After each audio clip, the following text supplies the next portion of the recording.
Okay, I'd like to welcome everybody to the August 10th, 2016, that's not correct, what is today? August 16th, 2016 Planning and Zoning Commission meeting, which is a rescheduled meeting from August 10th. If you'll please join me in the Pledge of Allegiance. Pledge allegiance to the flag of the United States of America and to the republic for which it stands, one nation, under God, indivisible, with liberty and justice for all. Roll call, please. Michael Daming, Here. Mark Faza, Here. Jennifer Hansen, Here. Clint Lewis, Here. Jeff Moore, Here. Lisa Sherling, Here. Tom Shipley. Here. We have a quorum, Mr. Chairman. We definitely do. Timing. Yeah, John Nimmer is here. Good, very good. So, Has everyone had an opportunity to review the minutes from the July 13th, 2016 meeting? Are there any changes to said minutes? No changes. So none will stand as submitted. And again, apologies to the commission. This is a rescheduled meeting from our originally scheduled August 10th, 2016 meeting, but the agenda is the same. Is there any old business to come before the commission? And we have really two separate items under new business. First item under new business is a request to amend the site plan and conditional use permit for 2944 South Brentwood Boulevard. Is Ms. Kirkmeyer, was the applicant planning on being here tonight? He was. He was going to be here last Wednesday, and he does know about the rescheduled, so he was supposed to be here tonight. Okay, can you I just go ahead and give review? you the details. Yeah, if you want to Sure. review where we are on this. Sure, and I'm not sure if we could call it an amendment, and this is why. First of all, the property at 2944 South Brentwood has been vacant for a while. And back in 2002 was when the property received approval for a conditional use permit to put in a coffee kiosk. So along with that conditional use permit, which again was needed because of the drive-through, that was the conditional use. But because of that, a site plan was on file and ordinance was passed to approve the site plan and the conditional use permit. So again, it's been vacant for a while. The owner, who had some owner affiliation with the property back in 2002, so we're kind of talking of the same person. And they are wanting to get a new tenant in there. So when we went to do occupancy inspection, we noticed that there were deficiencies for the property in regard to what site plan was on file for the conditional use permit. So what we have here is in the staff report, just really the three items that need to be compliant. And one would be the installation or planting of 5 street trees along Manchester. And the owner said that the trees were planted, but that they died and then never got replaced. But now it's time to catch all these details again. And then also there was a requirement on the site plan for a stockade fence. And there were 2 fences that were supposed to be installed on the property. One would have been on the east property line, the rear property line. And again, that was just the buffer, the separation between the commercial zoning and the residential zoning. And they're also on the site plan showed a stockade fence. If you can tell from the pictures that we took and submitted with the staff report, there is a guardrail, which is really good protection because it is quite an elevation drop on that parcel. But as you can tell, there is a guardrail that was placed around the drive-through portion of the property. Well, the site plan that was on file, that was submitted with the approval from the Board of Aldermen, labeled both the guardrail and a stockade fence along there. And I imagine it had something to probably do with just the appearance or, kind of as a view shed from the property further to the south. So I can go over the minutes and how things kind of came together in 2002, but just to finish then, again, the owner is not saying that he will not do it. If he has to do it, he would put the stockade fence by the guardrail.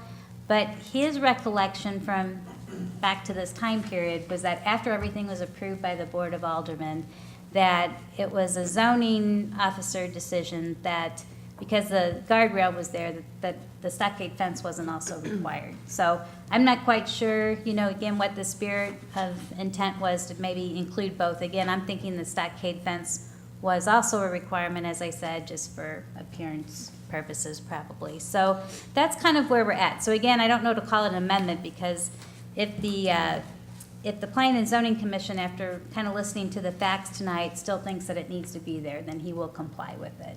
So that's kind of where we're at.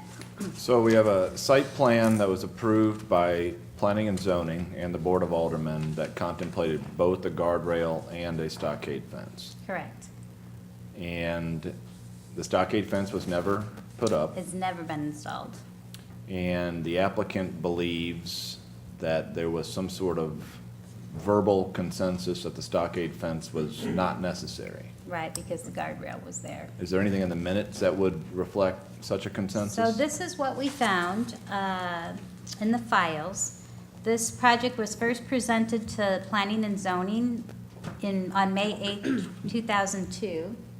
And then it went to Site Plan Review Committee on the 29th of May. Then new drawings were submitted on June 24th, following the May 29th site plan meeting. And there's where it's pretty clear. It says in the minutes of that subcommittee or site plan meeting, it says a stockade fence has been added along a portion of the retaining wall, which is to be constructed on the south and east sides of the developed site. The fence is indicated to start at the curve of the southeast and extend north to the end of the wall. So I think it's clearly stipulated there in the minutes, and that is what was in the revised site plan. And then from there, it moved on to Sorry, can you, it was a commissioner has asked you, can you reread that last paragraph, Mr. Moore? What were you looking for there? It just seemed to me that it was very specific about where the fence started and where it terminated. Could you clarify? Sure. It said, and so again, this was from comments from the previous meeting, so by the time it came back to the site plan subcommittee, the plan was redrawn, and it says now from that, a stockade fence has been added along a portion of the retaining wall, which is to be constructed on the south and east sides of the developed site. The fence is indicated to start at the curve at the southeast and extend north to the end of the wall. So then it was sent to, there was a gap here, which I can't really understand why, because that all happened in June. And then it was not presented to the Board of Aldermen until December of that year, December 2002. But then by the time it gets to the Board of Aldermen, there is no mention at all of the fence. And at this point now, it's on the site plan with the guardrail as well. And then the last piece, I guess, of documentation we would have is the actual ordinance. And the ordinance then, since it was a conditional use permit, included a condition that it be constructed in accordance with the November 9th site plan. And that is the site plan that still has both the stockade fence and the guardrail. So again, I don't know if the applicant or the owner is disputing any of that chronology or that sequencing, but maybe something happened after that meeting. I don't know, again, if it was verbal. But at this point, I have an ordinance to follow, and I have a site plan that was attached to that ordinance to follow. So that's kind of why we're here, just to see if we could get some clarification on it. So I guess the question is whether we want to deviate from the site plan that we carefully reviewed and approved, and the Board of Aldermen accepted our recommendation. Any thoughts on that? Mr. Nurnberger? I, for one, was on the commission when this came before us. The reason there was so much of a delay was there was an engineer that was involved. He was not very savvy in dealing with these kind of commissions or whatever. It took a long time for him to get his act together, basically. And so there was a lot of delays. It was on our agenda for about 5 months, something like that. So that's a reason it was delayed or whatever. They were trying to get things organized or whatever.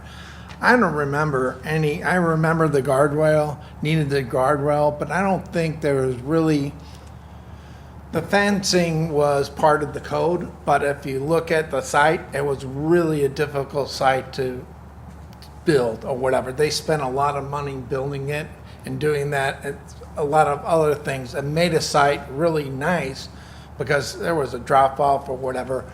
The one side you have the rock yard or the whatever, building materials plant or whatever. And then right behind it, I don't think there's any residence right behind it. I don't think. So it's all commercial. There's not any residential. So to me, I would not think they would have to have a guardrail or the fence.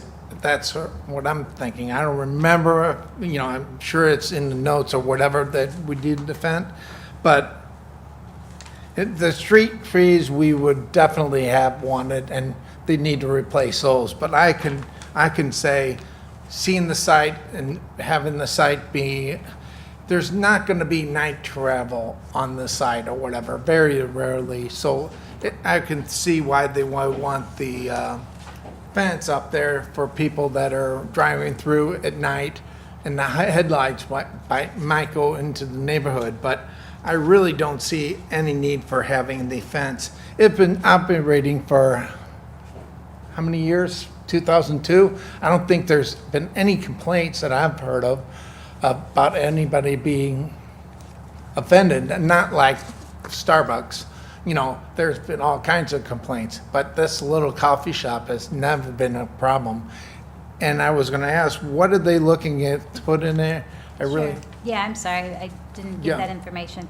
It's like a ice shaving place, so a little bit more of just frozen And products. they had to things. come back to P&Z before getting another for No, that? the way the ordinance was written, it allowed the development director to, if it's like a similar type of use, it would not have to come back. So whether you're driving through for coffee or for shaved ice, it's the same. So they're not coming back to get a new conditional use permit. It's really just to clear up, again, what was the intent when it was passed. Because of the inspection that was uncovered? Right, mm-hmm. Okay. So I'm just saying, I thought it was kind of odd that they were coming back and having to do drawings and that sort of thing, but Right. if it's because of that reason or whatever, I just think I think they should do the street trees, but I think we can forego having the stockade fence to the back. So it seems to me the relief here would be a motion to, and it could go either way, but the motion would be to amend the site plan to remove the stockade fence requirement. I would move that. Can we see if there's any other Yeah, discussion? oh, that, not a problem. Any other discussion on this request? Yes, sir. Can we go back to, why do we think the stockade fence was originally recommended or requested? Was it purely aesthetics, or was there something No, to do with? headlights, I'm sorry. Yeah, and that could be, it was either probably something for just, a barrier from the glare or aesthetics. It really was never spelled out in any of the minutes. The only thing that they specified for the reasoning behind it was the fence that needs to go along the alley right of way. And again, that was for just because the code requirement of the buffer between the residential and commercial zone properties. Although, like what has been mentioned, it's pretty grown up back there, and even that property line, it's not like a house that's right there, but it is a code requirement, so. Okay. Any further discussion? Members of the audience want to address the commission on this? See a former. Question if I didn't get to that. So the code requirement is for the fence at the rear as the buffer. The stockade was extra. The code doesn't require the. Correct, and you can add additional requirements because it's a conditional use permit, that's correct. Mr. Nuremberger, do you have a motion? I have a motion that we amend the site plan, removing the stockade fence on the west side, is that east side? It would be, Yeah. east and south. Yeah, and as far as the trees on the front, I don't think there's any trees needed in the back area as well. But the street trees, if they're, I don't know if you need 5 trees in the front, so but I would amend that motion to say that. So I think the only outstanding issue is the stockade fence. Oh, okay. Right. Okay. Because he will install the 5 street trees. Okay. He Oh, knows that's- they need that's to great. be replaced. Yeah. Wasn't there something about the dumpster? There has to be something around the dumpster? That's Mr. Favazza, the dumpster was agreed, he's agreed to enclose that as well, correct? Right. So the only outstanding issue is Okay. this stockade fence. And again, since he's not here to speak, but he would be compliant with it. I mean, he said he would comply with it, but his recollection was that he got agreement from zoning people that he didn't have to, so.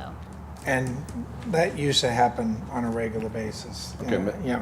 Mr. Nuremberg, can you restate your motion? Yeah, I will restate, I would like to have the site plan amended to remove the stockade fence along the east and north, south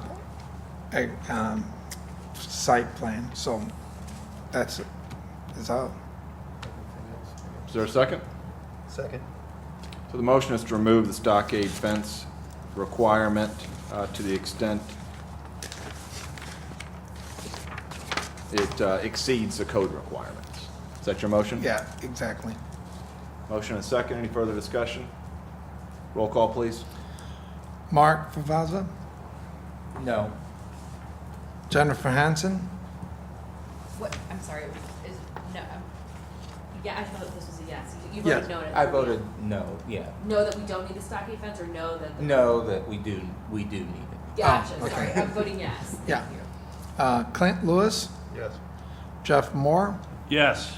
John Nuremberg is yes, Lisa Sherling, Yes. Tom Shipley. Yes. Motion passes, Mr. Chairman. Okay, thank you. Ms. Kirkenmeyer, you can notify the applicant. Yes, sir. All right, next, we have 3 different items that are really related pertaining to the Comprehensive Plan Advisory Committee, which is a subcommittee of the Planning and Zoning Commission. You'll recall we discussed this issue at length at our last meeting, and tonight we simply need to approve the roster of this advisory committee, which is before you, and we need to select a name and a tagline for the subcommittee as well, which is before you as well. So first, let's take up the roster. You see we have a very healthy roster of 13 people, several from this commission and several from the community. Is there any discussion about the roster for this subcommittee? Yes. Yes, Ms. Hanson. Can somebody clarify for me? I think I recall from the last meeting that this was a, sort of a, not a roving committee necessarily, but we weren't requiring, or mandating everybody attend like however many meetings we have, correct? Because otherwise I've overstated my interest. Well, I mean, this is, anyone on this commission can go to any number of these meetings, as can any member of the citizenry. But we would expect people on this committee to make the vast majority of the meetings, I guess, just like any organization. Okay. Then I need to either move or ask to have my name removed from the list. Thanks. All right, Ms. Hanson has requested her name be removed from the roster. Any Is further? it, Do we need to vote on that? No. Any further discussion? are Mr. we Nuremberg? planning on doing, at select plan meetings or whatever, is there other dates that we're gonna need to do? Or is that just every other, once a month, I guess? It would be no more than once a month, correct me if I'm wrong, Ms. Right. Kirkenmeyer, and the thought would be to have them in tandem with the site plan meetings. Okay. Any further discussion on the roster? Okay, seeing none, is there a motion to approve the roster? I'll make that motion. As Removing. As amended with Ms. Hanson's name removed. Yeah. Ms. Hanson gleefully seconds the motion. I do, and let me just state that it's because I'm doing a capital campaign on a board that literally is taking up more of the time than I could give, so my apologies. Is that a second? Second. And we don't need a roll call. All in favor? Aye. Any opposed? All right, motion carries. Thank you to all of those, and I'm sure even those people that aren't on this roster will still make whatever meetings they can. Our first meeting is scheduled for August the 24th at 6 PM, and that would be the only item on that agenda in light of our not needing a subcommittee meeting. Correct. And then please- Please again note that it actually is at Brentwood Recreation Complex across the street. Oh, good to know. And it's at 6 PM, At just so everyone 6. knows. That's correct. Is that going to be attended by residents as well, or? Well, again, it will be posted, so it'll be posted on the website as well. So I don't know how to gauge, the interest, but it's an open meeting, so. Yeah, it was going to be published then, so, okay. Okay, the next item, the last item would be approval of a name and a tagline for this Yeah. subcommittee. And I actually want to recognize Mr. Shipley, who volunteered number 6 on the name idea, which I particularly like. And he also volunteered number 6 on the tagline idea, which I like. I would prefer vision for the future. But Mr. Shipley, I wanted to thank you for those ideas. My I think pleasure. your expertise comes in handy. Do you have any thoughts on, you like your recommendation the best? I just put some thought into it when I saw this list. The sort of double meaning of 2020 is looking forward to the year 2020, but then it's a clear vision. It's a metaphor for a clear vision. Perfect vision is 2020. And, yeah, I can go either way on vision for the future. I think 4 works a little bit better. And then that's a picture from the York Village 4th of July parade, the fire truck, the free ice cream. Any further discussion on the potential names for the comprehensive plan subcommittee or the taglines? Okay, seeing none, is there any members of the audience like to share their marketing expertise with the commission? Okay, seeing none, is there a motion? I'll move. I'll make a motion to approve the Brentwood 2020 vision for the future, tagline as indicated by Mr. Shipley. I really like it. So I guess the only amendment being for the future instead of the future. Second? Okay, any further discussion? All in favor? Aye. Any opposed? The motion carries. Thank you very much, Mr. Shipley. Good work. Thanks. Yeah, I think it's by far the best of those options. Aldermanic report, I see an alderman in the audience, Mr. Demmett. No report. City planners report, Ms. Kirkenmeyer. Just a couple of brief announcements. Last night was the Board of Aldermen meeting. The Metro on Manchester project was on the agenda for second reading for the rezoning and the conditional use permit, and it was approved. It was approved 5-3. So we'll be moving forward with that project.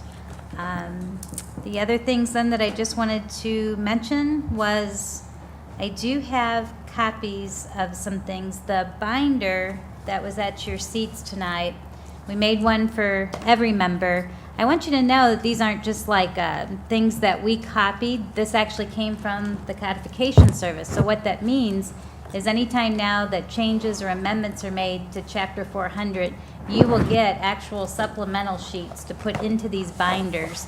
So if you could, obviously when you get supplemental sheets, try to keep it updated and everything. It should be really smooth to do it that way. So, and again, I have one for all the members here because your codes, if you have them, might be a little outdated.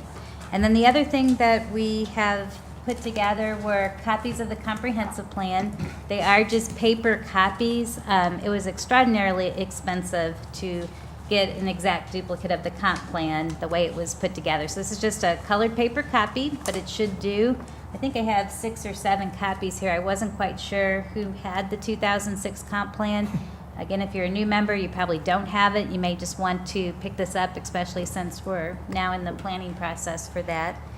And I think that was it then. And then I didn't know if you wanted to mention about maybe a September meeting date. Yeah, But we can I think take that was that it. up now. There was a request, our regular session meeting is currently set for September the 14th. And clearly, if we don't have an agenda item, we wouldn't have that meeting. But assuming we do, and we most likely will, have a item to take up in September. That meeting is currently set for September 14th. There was a request to move that meeting. So was September 7th or September the 21st available for City Hall? Yes, neither one had a conflict, so, Anybody have any objection to moving the September 14th meeting to either the 7th or the 21st? And anybody have a preference between the two? I'd prefer the 7th. 7th worked for me. Any objection to September 7th at 6 PM for our September meeting? Are we starting to move these to 6 instead of 7? If at all possible. I mean, if there's an objection, if there's a conflict, then we can maintain it. I mean, it's a preference. I prefer the 7th, so I don't have to rush out of work and daycare and do the grind. But if it makes sense for everybody else at 6, I can do my best to make that work. Can you make 6 o'clock work? Sometimes, yeah. On September 7th, could you? Right now, yes. Okay. Any objections, to at least Ms. Schuring? I thought there was one member when we were looking to reschedule this meeting that stated they probably couldn't make a 6 o'clock start time. I don't remember what member that was. Mr. Favazza? 6 o'clock, I'm gonna be having soccer practice Wednesdays at 6. So Okay. it'd be hard to make the 7 even, so. Well, then that's fine. How about September 7th at 7? Seems to be better for the commission. Does that work? September 7th at 7 o'clock? Any objection? All right, Ms. Kirkemeyer, can you circulate the notice for that? yes, sir. Mr. Nurnberger? I had a question. Can you talk about, they mentioned of Ward 3 meeting where they're going to have a presentation by the West Community Credit Union or whatever. I don't know what the date was. Certainly. Yeah. Yes, the date is August 30th. I'm not sure what time it starts. 7 o'clock? That's our traditional time, Okay. last Tuesday in the month of 7. Okay, so it would be a ward meeting, and the West Community Credit Union, they have not formally applied for their proposal yet, but we have met with them a couple of times this summer, and the representatives and their design team actually wanted to go out to the neighborhood and have an open house meeting with residents and so forth. So the alderman of that ward just kind of picked up that invitation as to be really kind of the topic for their ward meeting that night on August 30th. So from that, whatever comment maybe they received from the neighborhood, I don't know if they would make any adjustments to their plan, but when we talked to them just late last week, it will probably be a project that will be on your October agenda, I would say. That's kind of the target, so. And what West Community Credit Union is proposing is to raise what's there and build a brand-new facility. And my recollection is that it's maybe about 10,000 square feet. So it would include the banking facility, the drive-through, and also allow space for some additional tenants, maybe on the anchors, so. But again, nothing's been formally applied for, so nothing's set in stone in terms of their development proposal yet. But you will be, I'm sure, getting that soon to review. Is it going to be multiple floors or just one floor? One floor. Okay. I had one other calendar item. The comprehensive plan meeting is the evening of the 24th. Last meeting, we talked about on something on the 25th, like a bus tour with the group from Chicago. Is that off the calendar now? On the 25th, that Thursday morning, the consultants and staff and department directors will be meeting with the Board of Aldermen at a 7:30 a.m. to 9 a.m. meeting. Again, that one's also over at the Brentwood Recreation Complex. But yes, there's a morning meeting scheduled. And that purpose of that meeting is just to really get the just initial, concerns and everything that people might have or what they see as the issues for our community, just get those out there, get them up front right away. So that's the purpose of the meeting. So plan to attend that too, as part of the advisory That will be an open Committee? meeting as well. Yeah, Okay. in fact, that meeting has been posted already, so anyone again in the community is welcome to attend. And again, it is over at the recreation complex, though. Is that considered to be a CPAC meeting, though, Ms. Kirkmeyer? No, it's not considered a CPAC meeting. It's just kind of a kickoff meeting with the Board of Aldermen and some staff. So CPAC can attend if desired, but it's not a regular CPAC meeting. Is there a bus tour that day? Or No, there's no bus tour. Okay, any further questions for Ms. Kirkmeyer? Okay, we have no need for a subcommittee. Ms. Kirkmeyer, you can handle the rationale for the board on the one item. Any other business? Entertain a motion to adjourn. So moved. second? All in favor? Aye. Any opposed? All right, stand adjourned.